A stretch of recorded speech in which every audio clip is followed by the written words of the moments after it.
금융위기라고 하면 그 이제 어떻게 벗어났냐? 그럼 이제 양적 완화를 다 얘기하실 겁니다. 실제로 뭐 그렇기도 했고요. 근데 초반에는 양적 완화만 있었던 건 아닙니다. 정확히 말씀드리면 양적 완화만 기억에 남은 거예요. 어, 원래 이제 그 위기가 오면 중앙은행이 금리를 낮추든지 뭐 양적 완화를 하든지 해서 통화 정책을 하고, 그리고 이제 정부가 뭐 최근에 있었던 뭐 재난지원금이라든지 아니면 각종 뭐 그린 뉴딜이라든지 이런 식으로 정부가 이제 지출을 하면서 소위 말하는 재정 정책을 써서 이제 그 경기를 부양하게 되는 건데, 처음에는 금융위기가 터지고 나서 오바마 정부가 들어서잖아요. 2006년 뭐 그때부터는 이제 위기가 좀 고조돼. 2006년 때는 굉장히 좋았다가 위기가 터지고 이제 오바마 행정부로 바뀌죠. 예, 그러면서 이제 그 이 위기를 어떻게 벗어날 것인가. 당연히 연준은 제로 금리를 갔고요. 그리고 이제 양적 완화를 발표하기도 했고, 그리고 오바마 행정부는 이제 그 바이든이었나요? 그때 그 초대 재무장관을 이제 임명을 하면서 그 정부가 할 수 있는 거. 이제 양적 완화는 이제 그 중앙은행이 하는 거니까 오바마는 행정부의 수장이잖아요. 행정부가 할 수 있는 통화 정책이 아닌 이제 재정 정책을 시작했는데, 그때 ARRA, 그러니까 이제 그 어떤 거냐면 미국의 회복, 아메리칸 리커버리, 리인베스트먼트 뭐 이런 아메리카라고 해서 그냥 미국 회복 및 재투자법을 시작합니다. 그냥 8천억 달러 정도로 이제 그 규모로 시작이 됐는데, 이게 처음에는 위기가 터졌으니까 어떻게든 이거를 좀 이겨내보자 라는 게, 사실 되게 통화 정책이 있고 재정 정책이 있는데 그 큰 차이가 뭐냐면, 통화 정책은 그냥 의회를 통과하고 그런 게 아니죠. 그냥 FOMC 열어가지고 거기서 몇 명의 엘리트들이 결정하면 이제 바로 집행이 되는 거고요. 재정 정책은 의회를 통과해야 됩니다. 그래서 그 딱 얘기만 들어도 어느 게 빠르게 시행될 수 있을까? 당연히 통화 정책이죠. 연준이 마음 먹으면 하는 거니까. 그러면 오바마 행정부가 했던 재정 정책 ARRA는 이제 의회를 넘어가면서, 물론 그때는 공화당도, 사실 공화당이라고 하면 이제 그 정부가 뭔가를 많이 하는 걸 싫어하죠. 소위 말하는 작은 정부를 좋아하는 겁니다. 왜? 정부가 뭔가를 많이 하면 결국엔 세금을 많이 걷어야 되기 때문에 결국에는 그냥 국가가 민간이 할 걸 국가가 잠식해서 도찐객진인데, 이제 국가가 돈을 이제 돌려가지고 인플레이션만 남기는, 결과적으로 스태그플레이션만 남긴다라고 해서 그런 걸 굉장히 좀 꺼려하거든요. 그게 이제 공화당의 기본 정신이고, 민주당은 아니다, 그냥 그렇게 놔두면 나중에 좋아질지언정 좋아지는 과정이 굉장히 길어지고 그 사이에 이제 많은 사람이 고통을 받는다. 그래서 뭔가 정부가 역할을 뚜렷하게 해야 된다. 라는 건데, 그때는 위기가 컸으니까 공화당도 오케이 해서 이제 8천억 달러를 이제 통과를 시켰어요. 거기까지는 좋았는데, 거기까지 좋았는데, 이게 분위기가 이제 그 위기가 조금 이제 잦아들고 위기가 좀 지나가고 좀 괜찮아지는 것 같은 뭐 느낌이 좀 받으니까, 이제는 이제 그 급해서 먹었던 약들의 부작용들에 대한 얘기가 많이 나오죠. 그 정부가 이제 돈을 많이 쓰면 가장 큰 부작용은 뭐겠습니까? 인플레이션이죠. 인플레이션. 지금도 이제 오바마가 아니라 바이든 행정부가 뭔가 인프라 투자를 하겠다 뭐 블라블라를 하니까, 그렇게 되면 이제 큰 인플레가 온다는 주장이 많이 있잖아요. 그때 더 심했습니다. 그래서 이제 우려와 걱정을 넘어서 거의 협박까지 있었죠. 그런 상황이었는데 유로존에서 재정 위기라면 이제 기업이, 외환 위기는 이제 달러가 없는 거고 외환이 없는 위기고, 금융 위기는 금융 시스템의 문제, 소위 말해 은행들이 문제가 생긴 거고, 재정 위기라는 거는, 재정은 국가의 재정이잖아요. 그 국가의 문제가 생겼다는 겁니다. 그러면 지금 미국에서도 더 이상 쓰면 안 돼, 아니야 계속 해야 돼, 이런 상황이 있는데, 유럽에서 계속 쓰다가 보니까 이제 그리스라든지 이런 남부 유럽 국가들이 이제 빚을 못 갚아가지고 팍팍 쓰러진단 말이에요. 그러면 미국 안에서도 야 저것 봐라, 저 재정정책 저렇게 마음대로 썼다가는 저 사단이 난다, 지금이라도 그만둬야 돼 라는 분위기가 확 올라왔고, 그때 뭐 G20나 이런 데 모이면 우리 이제 돈을 이제 그만 쓰자, 긴축하자, 아끼자 뭐 이런 분위기로 가요. 그런 상황에서 2011년에 지금 딱 해야 되는 걸 그때도 합니다. 뭐냐면, 정부가 이제 돈을 쓰려고 하면 세금을 거둔 만큼 쓰면 도찐객찐이겠죠. 거둔 돈 그대로 나가는 거니까. 근데 이 정도 가지고는 민간에 있던 돈 세금으로 걷어서 민간에 다시 쓸 것 같으면 그냥 이거는 그냥 재분배의 효과는 있을지 몰라도 부양의 효과는 없잖아요. 그러면은 부양을 하려면 정부가 거둔 세금보다 더 많은 돈을 써야 된다는 겁니다. 그러면 이제 채권을 발행하든 무언가를 해서 나라가 빚을 져서 그 빚낸 돈을 민간에 푸는 거잖아요. 그러려면 이제 국가가 이제 부채를 지는 건데 국가가 빚을 너무 많이 내면 문제가 되니까 이 나라가 이제 그 질 수 있는 국가 부채 한도라는 걸 정해놨어요. 근데 이거를 좀 높여야 됩니다. 높여야 되는데 이제는 이제 금융위기도 좀 한 2년 좀 지났고 주식시장, 부동산 시장도 상당히 많이 돌아온 상황이다 보니까 이제 뭐 공화당이 예전 같지 않은 거죠. 아 이제 그만할 때가 됐다. 유럽 꼴 봤지. 뭐 이러면서 이제 그 더 늘려야 돼. 더 늘려 한도 것 다 썼으니까 한도를 더 늘려가지고 더 많이 해야 된다는 이제 오바마 행정부하고 공화당 그만해 할 만큼 했잖아. 는 그 협상이 지지부진해지면서 결국에는 S&P 스탠다드 포에스에서 미국의 신용등급을 한 단계 낮추죠. 물론 보통 이제 피치, 무디스, S&P 이렇게 해서 그 중에 세 개가 다 트리플 A였다가 S&P 하나만 낮춘 건데 이제 그 나머지 두 개가 트리플 A면 트리플 A인 거예요. 그렇긴 한데 미국이라는 나라가 이제 세 개 다 트리플 A가 아니라는 게 이제 충격이 컸던 거죠. 그렇게 되니까 이제 공화당이 한도를 늘려는 줘요. 늘려는 주는데 조건을 납니다. 예전처럼 늘려가지고 마구잡이로 쓰면 안 되니까 이제 그걸 하는데 사실 이 내용을 보면 그래서 그때 2011년에 부채 상한액을 이제 높여주면서 같이 통과시킨 법이 뭐냐 예산 제한법이라고 해요.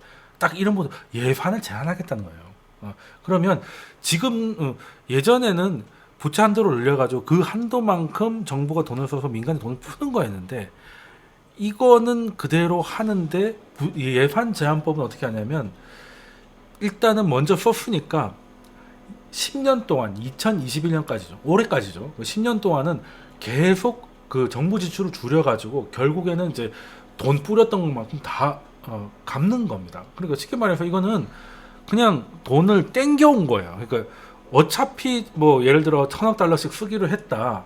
그거를 올해 8천억을 딱 때리고 나머지는 이제 그 해부터는 좀 줄여갖고 결과적으로 도찐객찐을 만드는 건데 ARRA가 8천억 달러 규모였는데 이게 그 이자 제한법은 2021년까지 10년 동안 9,170억 달러를 줄이는 거예요. 그냥 쉽게 말해서 쓴 것보다 더 줄이는 거예요.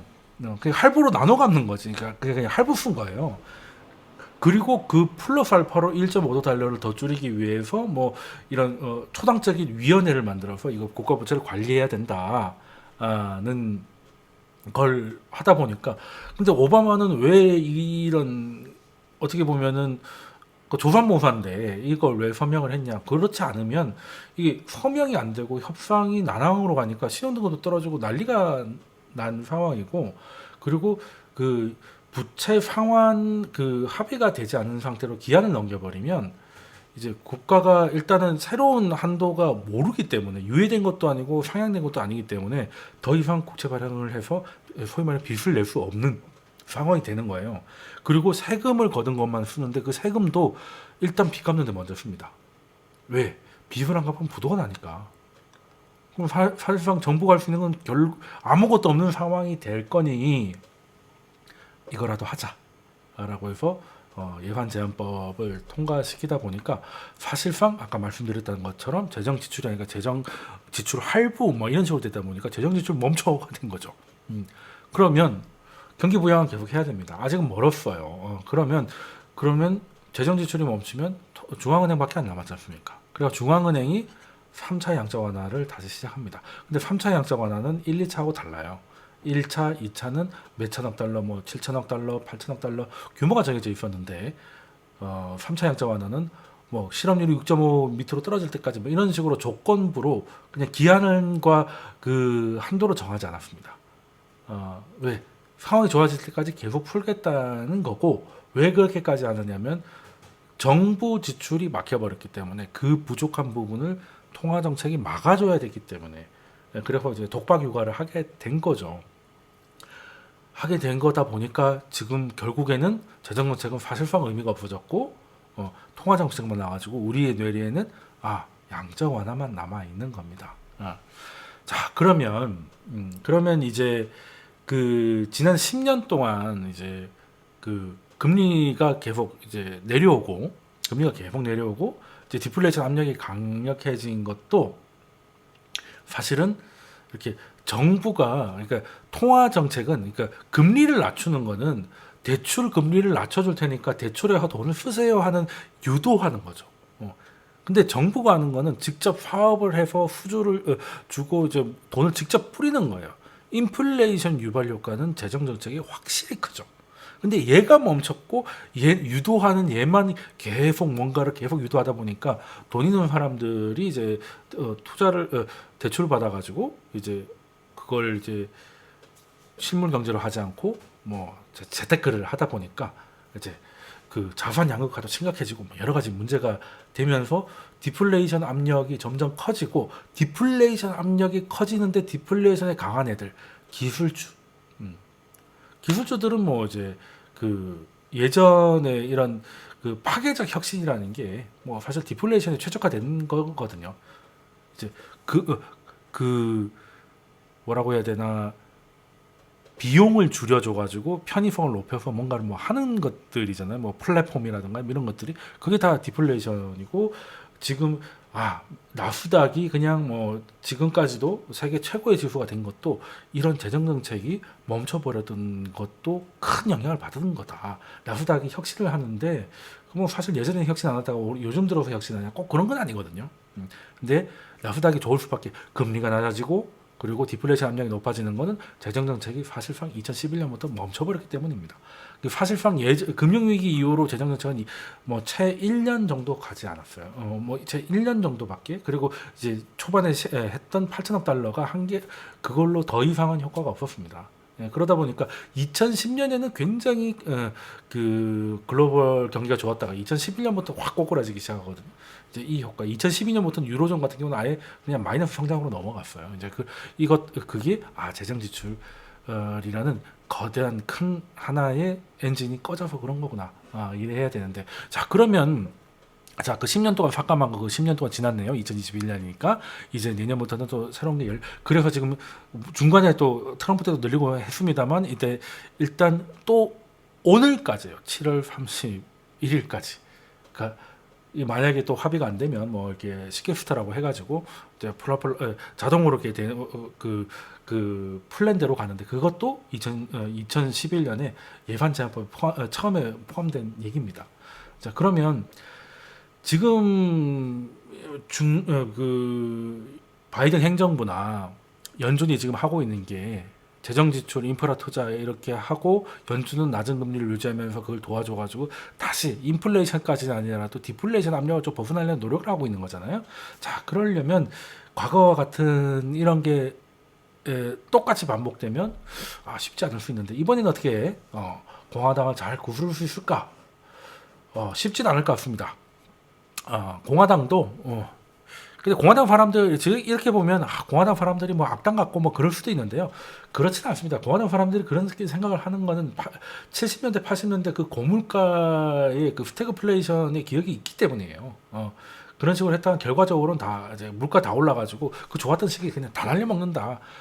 그리고 이제 그게 너무 충격이 컸기 때문에 지금 이제 고위 관료들이나 이런 사람들은 이제 그때 이 트라우마가 다 아직 좀 남아 있다고 봐야 되죠.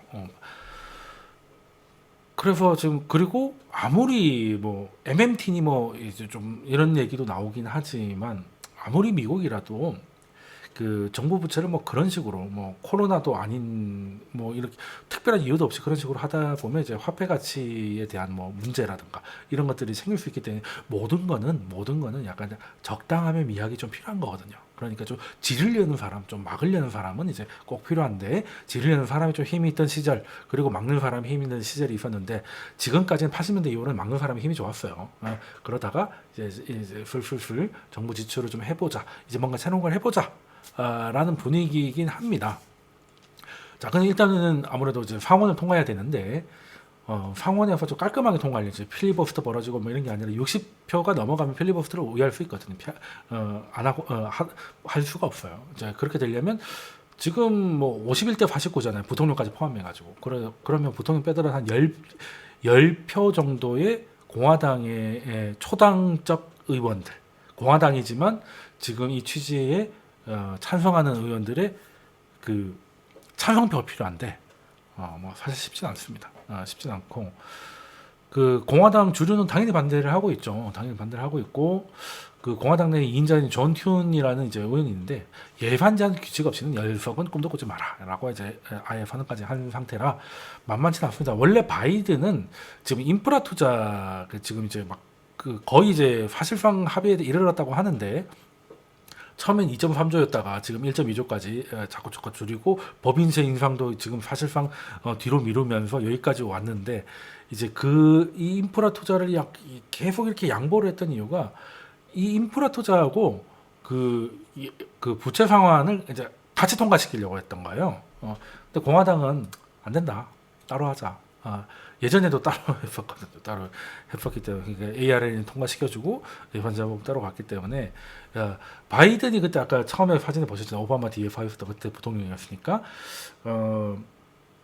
그래서 이제 그때를 잘 아는 겁니다. 일단은 너무 무리해서 그냥 뭐 머릿수로 밀어가 버리면 오바마 때처럼 뭐 중간 선거나 이럴 때 공화당으로 다시 넘어가면 이게 다시 이 법안이 폐지되거나 막 오히려 안 좋아질 수 있기 때문에 합의를 통해서 통과해 두면 나중에 공화당이 다수당이 된다더라도 뒤집기가 쉽지 않을 거거든요. 그러니까 이제 어떻게든 이제 공화당의 합의 하에 우리나라 민주당하고 좀 다릅니다. 우리나라 민주당도 임대차 3법 이런 것들은 이제 그냥 머릿수로 밀어붙여 놓고 막 그런 게 있었는데 지금은 미국은 현재 그렇지 않고 있죠. 그리고 당시에 그 오바마 행정부 때 합의한 사람이 또 당사자가 이제 바이든 부통령이었기 때문에 그때를 잘 알고 있어가지고 뭔가 한꺼번에 하려고 했으나 뭐 그건 안 된 것 같고요.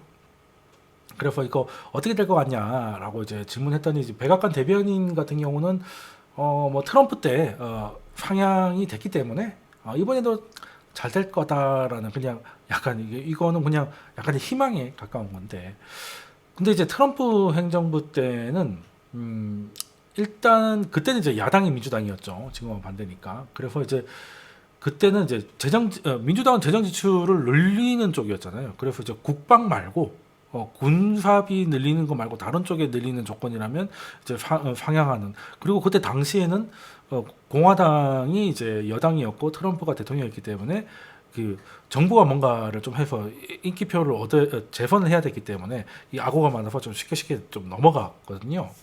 근데 지금은 좀 다르죠. 지금은 좀 다릅니다. 그래서 지금 뭐 사실 그때는 뭐 공화당이 이렇게 트럼프가 막 이렇게 해가지고 넘어가려고 했는데 공화당 내에서 반대하고 막 반대가 민주당이 아니고 공화당 여당에서 나오고 그랬었거든요. 근데 지금은 그때랑은 좀 다르죠. 일단은 그 트럼프 대통령이 뭐 여러 가지 그 정책 중에 손도 못 댄 게 결국 인프라 1.5조 달러 인프라 투자가 공약이었는데 결국 손도 못 댔죠. 공화당 대통령이었기 때문에 한번 기대를 걸만도 했는데 그게 잘 안 됐고 그래서 그때 당시에는 그걸 해볼 거라고 부채 상환에서 공화당이 좀 효주적으로 나왔던 게 변수인데 지금은 그렇게 해줄 가능성이 별로 없어서 아니나 다를까 이제 따로따로 하기로 했습니다. 그래서 인프라 투자는 사실상 이제 합의가 다 된 것 같고요. 그 다음에 뭔가 또 이제 브레이크를 거는 뭔가가 나올 것 같은데 거기에 어떻게 나올 건지 어떤 모습으로 나올 건지가 굉장히 좀 중요해서 지금 시장을 보면 이게 이제 미국의 올해부터 1월 1일부터 지금까지 미국 국채 금리인데요. 2월 3월에는 이제 백신이 이제 막 퍼지고 하니까 이제 경제가 정상화되겠다 해서 이제 금리가 좀 많이 올랐다가 최근에는 오히려 내려가고 있어요. 엄청 내려가고 있습니다. 지금 뉴스를 보면 뭐 물가 엄청나게 오른다, 인플레 압력이 크다 그러고 경제 지표 아주 좋고 그리고 물가가 오르면 올랐지 떨어질 만한 뉴스는 안 보이거든요. 그리고 이제 연준이 뭐 어찌됐든 뭐 테이퍼링을 한다. 뭐 이렇게 되면 테이퍼링은 일단은 이제 돈을 푸는 게 아니 푸는 거는 뭐 줄이는 거죠. 이제 푸는 걸 멈추는 게 아니라 이제 푸는 이제 양을 점점점 줄여서 이제 멈추는 건데 그것도 뭐 사실 일단 표면적으로는 이제 금리를 올릴 만한 이슈인데 왜 채권 시장은 이렇게 자꾸 이제 금리가 내려가냐? 채권은 원금이 되는 게 굉장한 장점인데 단점은 이제 그게 이제 인플레이션에 약한 거죠. 원금이니까 이제 명목상 원금이 지켜지는 거니까 그 5%의 수익을 받다고 하더라도 물가가 뭐 6% 올라버리면 엄밀히 마이너스 1%가 되는 거잖아요. 그래서 인플레이션에 가장 민감한 자산이 채권이고 인플레이션이 실제로 올 것 같고 하면 가장 먼저 채권이 가격이 빠지면서 역으로 이제 금리는 올라야 되는데 지금 채권 가격이 점점 비싸지고 있습니다. 인플레이션이 온다 그러는데 그게 어떻게 보면 딜레마거든요.